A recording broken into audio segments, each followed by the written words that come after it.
Hi everybody. I'm here to read to you again from the Jesus Storybook Bible.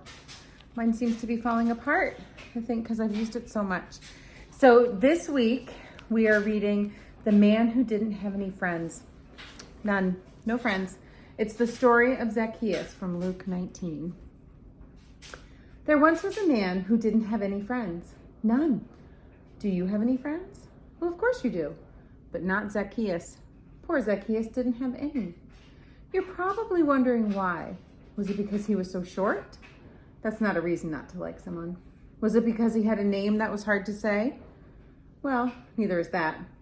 Even though he was short, and he did have a long, funny name, that wasn't it. No, people didn't like Zacchaeus because he stole their money. Zacchaeus collected taxes. Taxes were what people had to pay the king.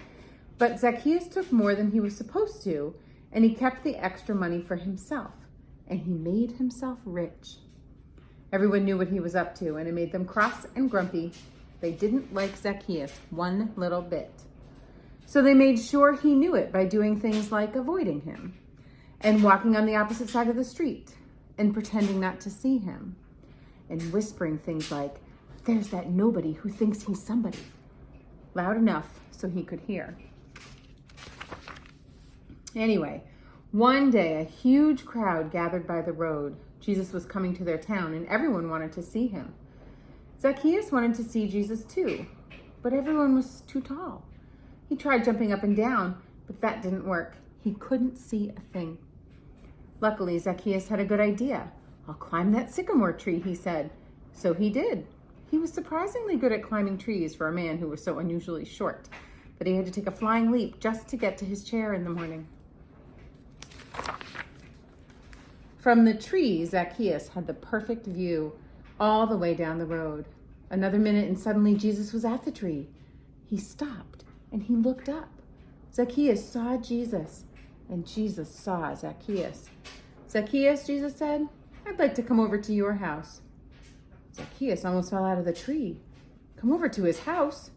No one ever wanted to come anywhere near his house, let alone inside it.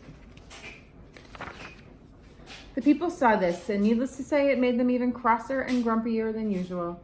They mumbled and murmured and muttered, "Why is Jesus being kind to that big sinner?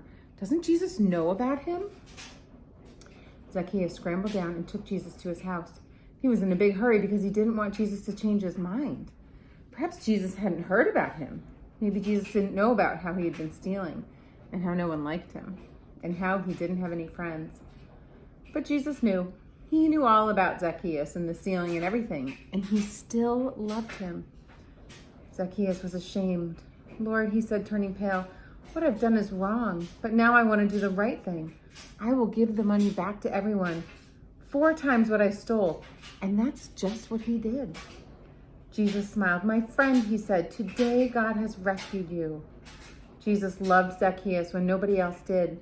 He was Zacchaeus' friend, even when he had no one else, because Jesus was showing people what God's love was like.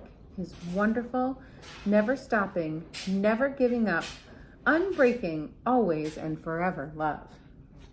And that is the end of our story. Thanks for joining me, and I will see you next time. Bye.